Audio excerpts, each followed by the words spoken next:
Ces deux distinctions, dans une connaissance, il y a ces deux éléments qui sont solidaires, on ne peut pas les séparer, parce que nous sommes dans la perspective holistique, la forme prédicative et la forme opératoire. Alors, que fait Pastel? Parce que si on applique à un domaine, la géographie, l'histoire, etc., ces formes de la connaissance, chacune de ces formes va s'inscrire selon un registre de conceptualisation déterminé avec des visées précises. Lorsqu'on dit visée, c'est ce que l'on vise. Et lui, il dit, la forme prédicative se rapporte au registre épistémique, au registre du savoir, en ce qu'elle vise la compréhension d'un réel donné. Le mot comprendre, tel que nous l'entendons ici, c'est saisir par l'intelligence, saisir par l'esprit. C'est pas. Et l'autre, quant à la forme opératoire, elle renvoie au risque pragmatique avec pour but la réussite de l'action.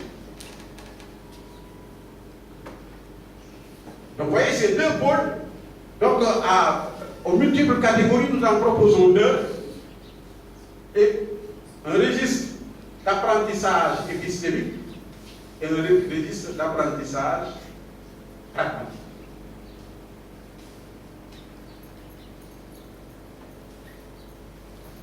L'apprentissage peut porter sur une diversité d'objets. Ça peut être un objet disciplinaire comme vous le faites, un objet social comme on le fait dans la structure que dirige le professeur Babacar Fall et son ami Babacar Gueye Fall. Je salue leur présence.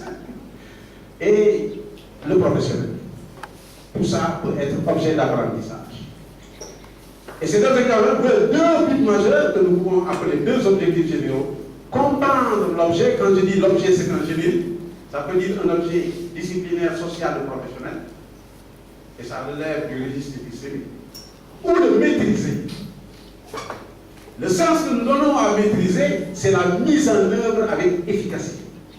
Parce que maîtriser est porteur, l'expression est porteuse d'une action.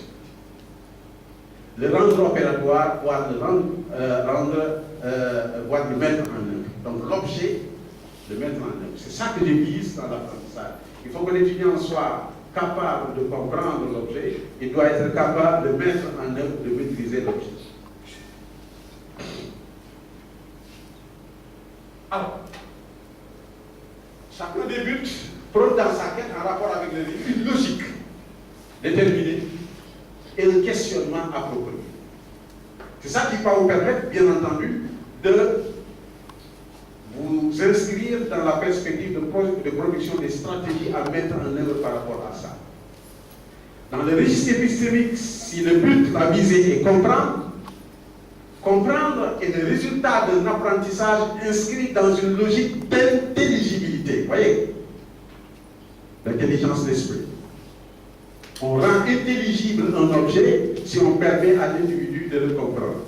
Et là, il faudrait poser les questions suivantes. C'est quoi?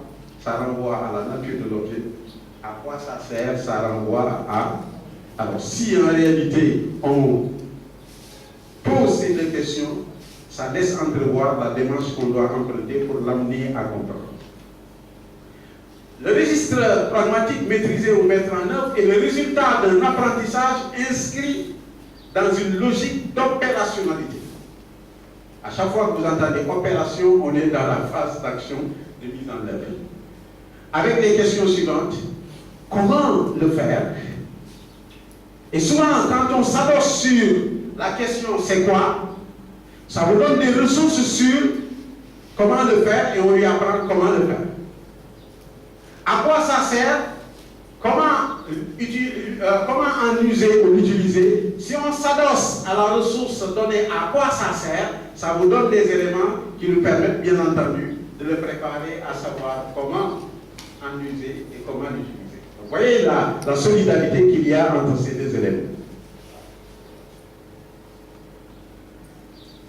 C'est ce que nous avons repris à partir de ce tableau. La forme de la connaissance, en ligne. Et la correspondance en colonne, prédicative, épistémique, compréhension, intelligibilité. Pragmatique, maîtrise, opérationnelle.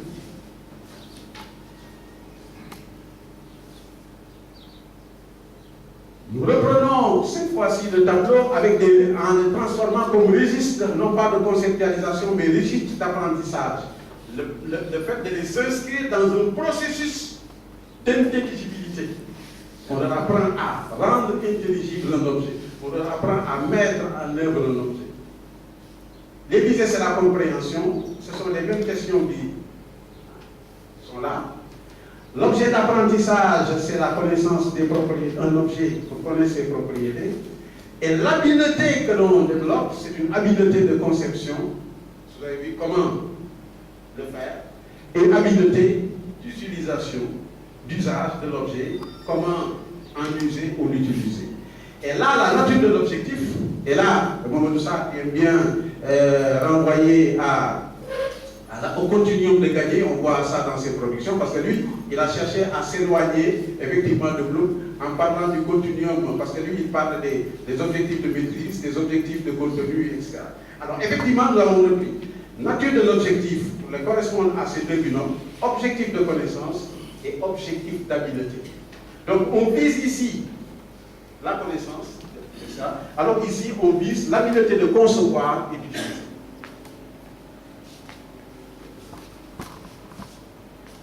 Alors, voilà la définition qu'on peut avoir de l'objet d'apprentissage. Ce sont des connaissances. Et là, on a listé quelques éléments de connaissances. Vous le trouverez dans le dictionnaire de gens.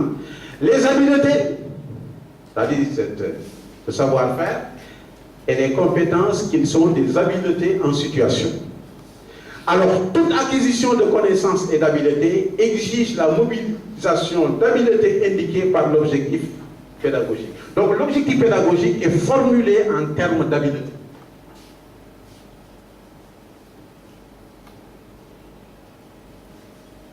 Et là, nous avons repris ces deux déclinaisons que Legendre a formalisées en citant Gagné.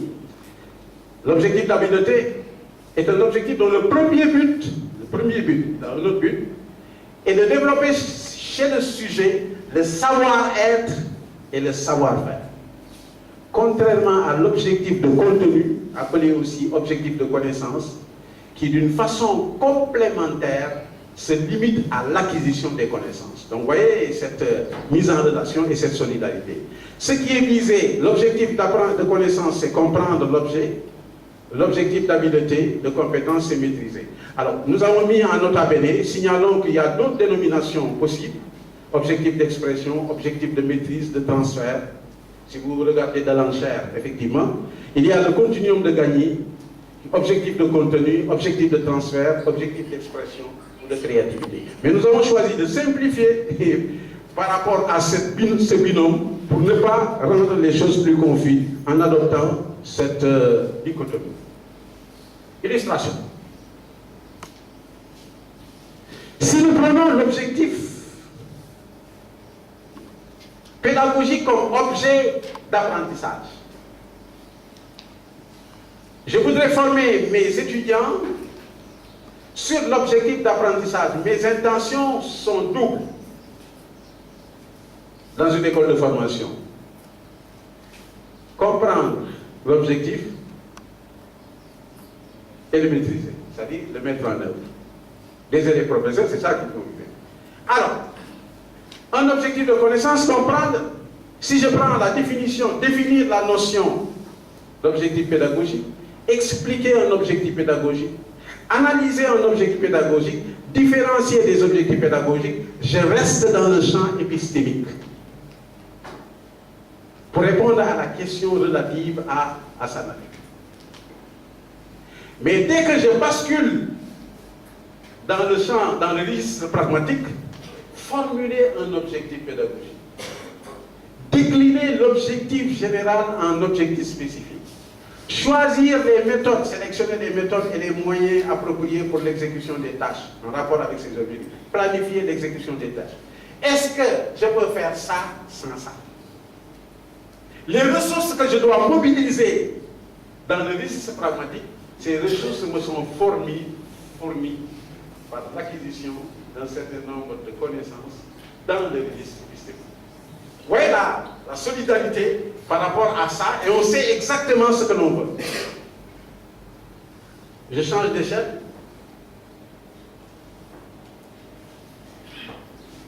Géographe, j'ai été.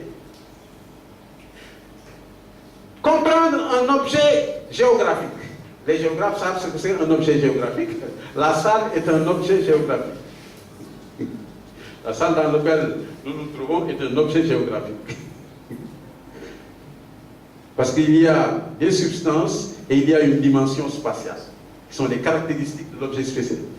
Alors, je dis définir l'objet géographique, ils vont me sortir ces éléments. Je leur apprends à. Parce qu'ils doivent être capables de définir.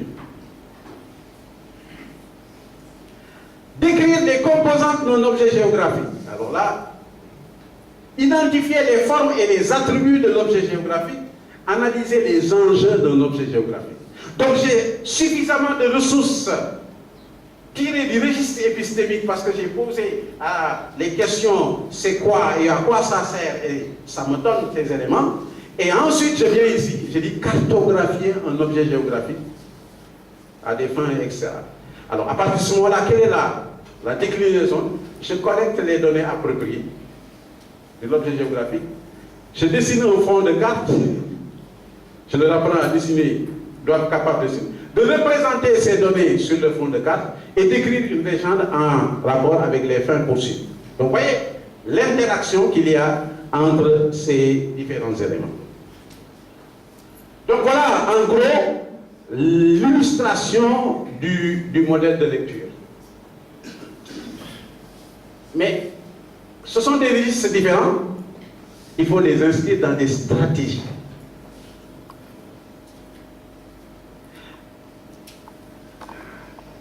La compréhension des registres est un volet, la mise en œuvre des registres en est un autre. Parce que là, on est dans le domaine de la vision, ici nous sommes dans le domaine de la stratégie, la mise en œuvre.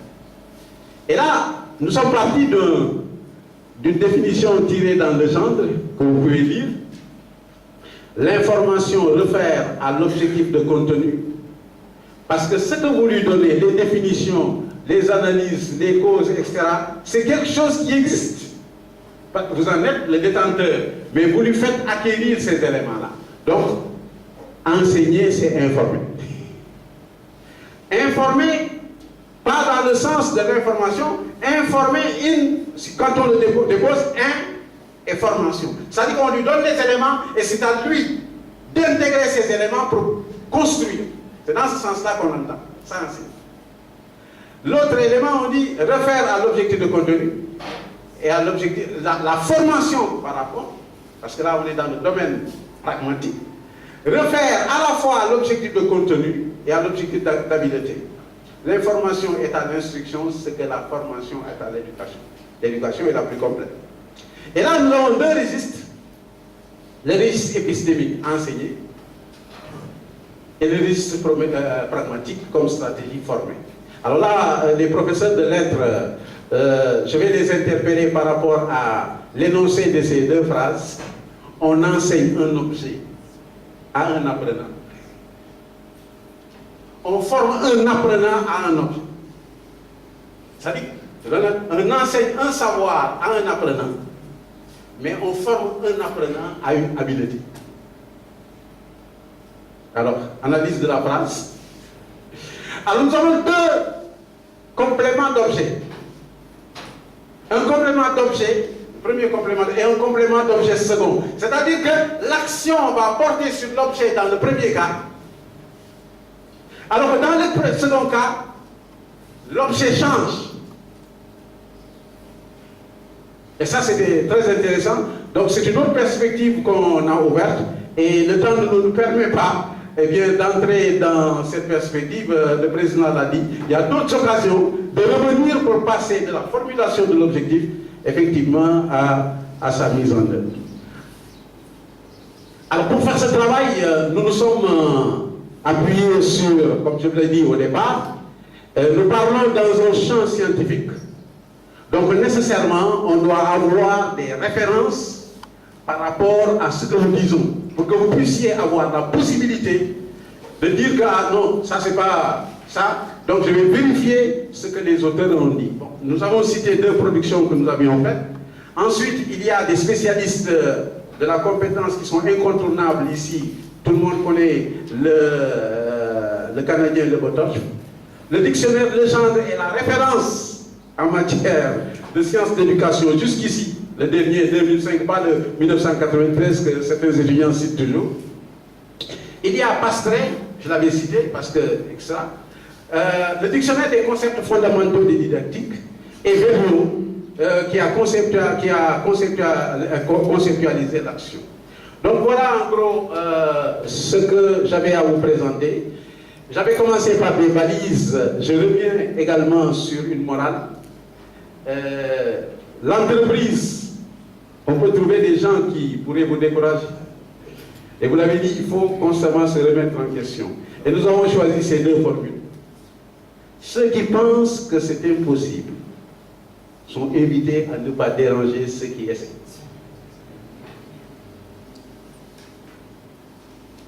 Quand nous avons des points de vue divergents, et nous l'aurons tout à l'heure, nous devons faire preuve d'empathie et non pas nous inscrire dans un conflit d'ego qui ne nous enrichit nulle part. Parce qu'ici, c'est lecture et lecture. Et toute lecture vaut l'autre. Et enfin, nous sommes des intellectuels. Toutes nos actions doivent s'inscrire dans le cadre de l'humilité parce que nous n'avons rien inventé. Nous sommes des plagiaires. Mais des plagiaires intelligents. Parce que le plagiaire stigmatisé, c'est celui qui a mal digéré ce qu'il a appris et l'a rendu reconnaissable.